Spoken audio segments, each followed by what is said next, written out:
Olá, como estão todos? Espero que bem.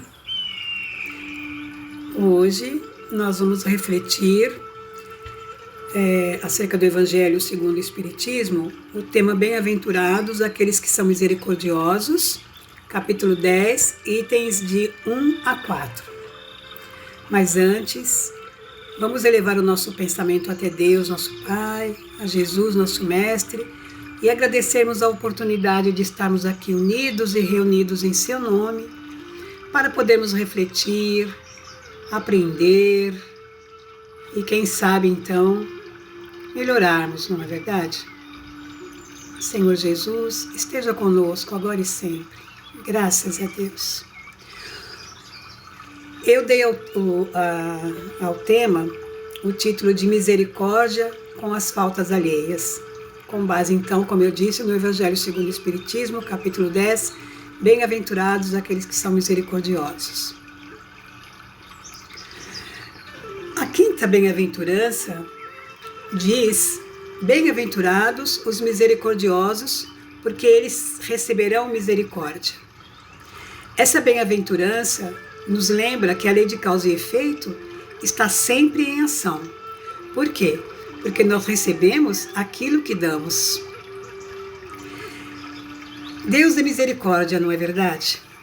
E nós, como filhos de Deus, como filhos dele, feito à sua imagem e semelhança, também devemos buscar exercitar a misericórdia. O exercício da misericórdia deveria ser uma constante nos nossos dias. Mas muitos poderão perguntar: o que é misericórdia? Misericórdia é uma expressão de origem latina, formada por duas junções, por dois termos: miserere, que significa ter compaixão, e cordis, que significa coração. Portanto, misericórdia é ter compaixão do coração. É quando uma pessoa desce o seu coração até a pequenez do outro. Pequenez no sentido de desprovido de bons conceitos morais e intelectuais. Então a misericórdia é um sentimento de fraternidade. De fraternidade, mas também não só. Também vai ser um sentimento de compreensão e de indulgência, ou seja, de disposição para perdoar a culpa dos outros, o erro dos outros. Ter misericórdia, então, reflete o entendimento de que todos nós estamos em evolução e, portanto, todos nós ainda estamos sujeitos a errar. Nenhum de nós somos perfeitos. Todos nós erramos no nosso dia a dia. Então, nós precisamos exercer a misericórdia, a nossa capacidade de sermos misericordiosos, de entender o outro, de sentir o que a outra pessoa sente, de nos colocarmos no lugar do outro. Exercer, então, misericórdia é compadecer-se das misérias alheias. Sejam essas misérias materiais, morais ou espirituais. Quando o Evangelho classifica a misericórdia como um complemento da brandura, ele está nos ensinando que nós devemos relevar as ofensas, renunciar a todo e qualquer propósito de vingança, não guardar ressentimentos, porque se nós agimos diferente, não? Ou seja, temos propósito de vingança, guardarmos ressentimento, nós estaremos acumulando detritos em nossa vida mental e em nossa vida espiritual.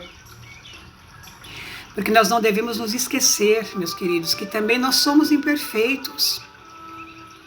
Portanto, não devemos, assim, agir sem misericórdia com as demais pessoas. Então, essa bem-aventurança, não é? Que nos lembra a lei de causa e efeito, ela então deve ser exercida no nosso cotidiano. Nós não podemos nos esquecer disso, porque, como já disse, nós somos imperfeitos também. E conforme a doutrina espírita nos ensina, o misericordioso no cotidiano, exercendo a misericórdia, deve começar com esse exercício dentro da própria casa. com a própria família. E na sequência, sim, com os amigos, com aquelas pessoas que nós trabalhamos no nosso dia a dia, e também e principalmente com os nossos inimigos, com aquelas pessoas que nós consideramos nossos inimigos. Não foi Jesus que nos ensinou, tanto na prática quanto na sua pregação, que nós devemos compreender o outro, porque a qualquer momento, a depender da situação, nós também poderemos agir como o outro agiu? Nós poderemos sim, a depender da situação, agir como o outro agiu. Portanto, nós temos que ser misericordiosos. Nós todos somos espíritos em evolução. Nós, então, ainda não completamos a nossa evolução. Estamos aqui no planeta Terra justamente neste aprendizado, né, da nossa evolução. Então, em nosso cotidiano, nós devemos buscar vivenciar a moral ensinada por Jesus. Mas, é claro, como nós ainda somos falhos, nós vamos tendo os nossos tropeços, mas temos que ir reparando nesses tropeços e irmos nos acertando, porque senão nós vamos sempre ficar nos desculpando, não é? Em cima desses tropeços, não, é porque eu ainda sou imperfeito, eu sou imperfeito.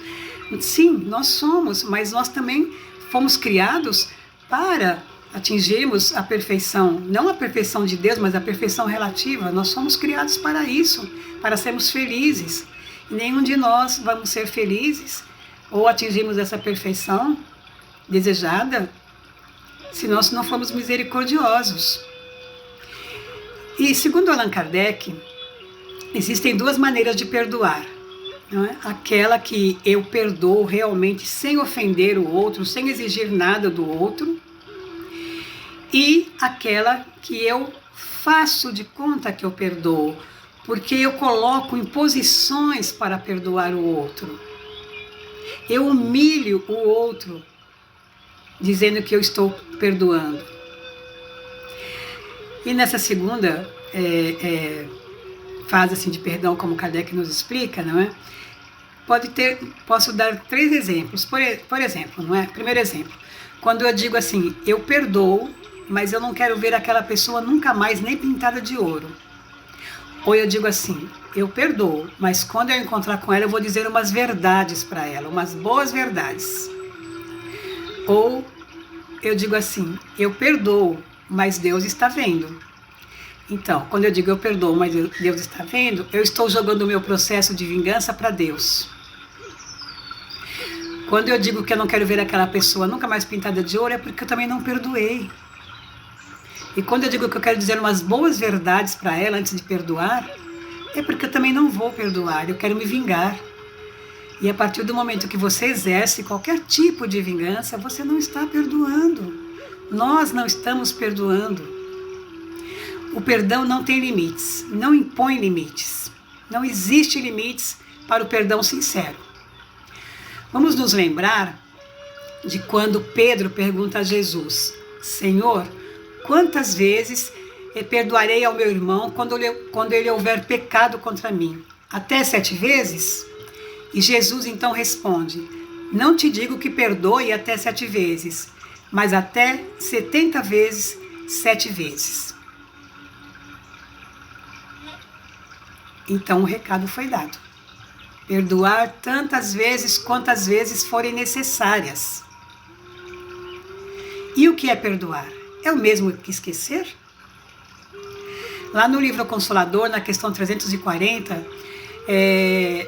perguntam para Emmanuel, o que é perdoar? É o mesmo que esquecer? E Emmanuel então responde, para a convenção do mundo, o perdão significa renúncia à vingança sem que o ofendido precise esquecer plenamente a falta do seu irmão. Entretanto, para o espírito evangelizado, perdão e esquecimento devem caminhar juntos. Portanto, perdão e esquecimento devem caminhar juntos. E aí? Então, Emmanuel está dizendo que eu preciso ter amnésia para poder perdoar? Porque como nós vamos esquecer? Mas não é desse esquecimento de que Emmanuel está nos falando. Emmanuel está nos querendo dizer e ensinar que nós não devemos ficar revivendo mentalmente aquela ofensa, aquele ato que nós sofremos, aquela mágoa, ficar revivendo quem nos feriu. Quando nós fazemos isso, nós entramos numa sintonia vibracional muito negativa. O outro que nos ofendeu, às vezes até nem sabe que nos ofendeu, ele continua a sua vida tranquilo. E nós é que ficamos com aquelas mágoas, com aqueles pensamentos negativos, naquela zona vibracional negativa, e portanto vamos ficando adoecidos mentalmente, emocionalmente. Então é disso que Emmanuel diz, para nós o esquecimento é nesse sentido, de não ficar rememorando, relembrando o fato acontecido. Sairmos daquela sintonia, prosseguirmos com a nossa vida. Aí então sim, nós estaremos exercendo a misericórdia. Caso contrário, nós só teremos perdoados da boca para fora. E é no exercício da misericórdia que nós vamos criando pontes ao invés de muros. E isso é muito importante para esta vida e para as nossas vidas futuras, para outras reencarnações que teremos. Construir pontes de amizade, pontes de carinho, pontes de perdão, é muito melhor que criar muros de mágoa, muros de ressentimento, muros de ódio, muros de vingança. Queridos irmãos, queridas irmãs, o ato de perdoar, de ser misericordioso, é libertador. Nós vamos nos libertar das energias negativas, vamos prosseguir nossa jornada evolutiva felizes, sem ficar remoendo o que o outro nos fez, o que nós supomos que nos tenha feito, e aquilo que nos magoou, que nos chateou, que nos feriu.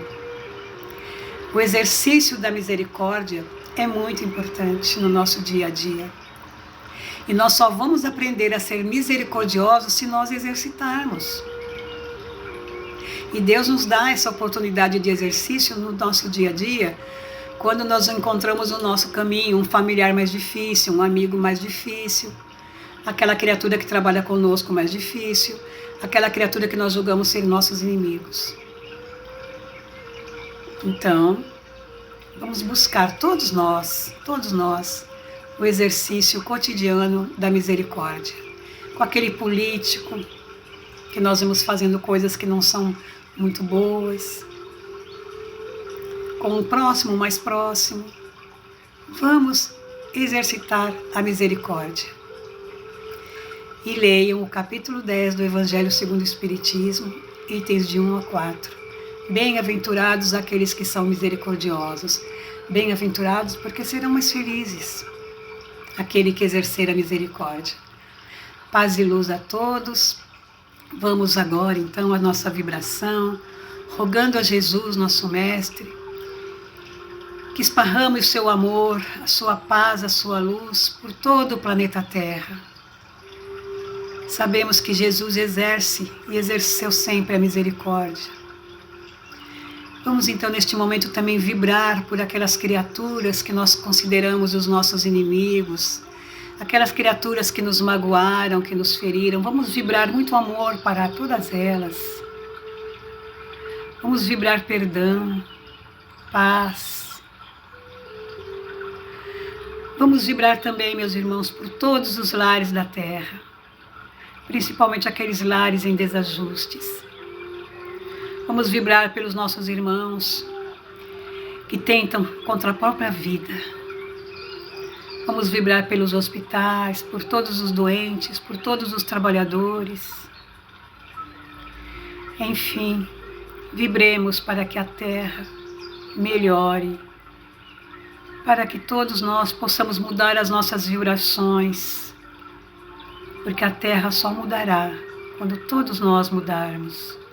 Então vibremos, meus irmãos, para que todos nós possamos entrar na sintonia do bem e do amor ao próximo, exercendo a nossa misericórdia. Graças a Deus, e vamos à nossa oração.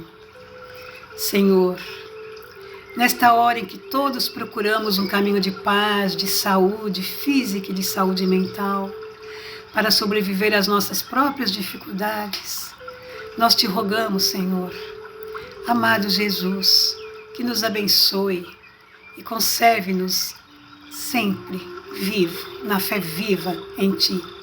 Graças a Deus. Paz e luz a todos nós.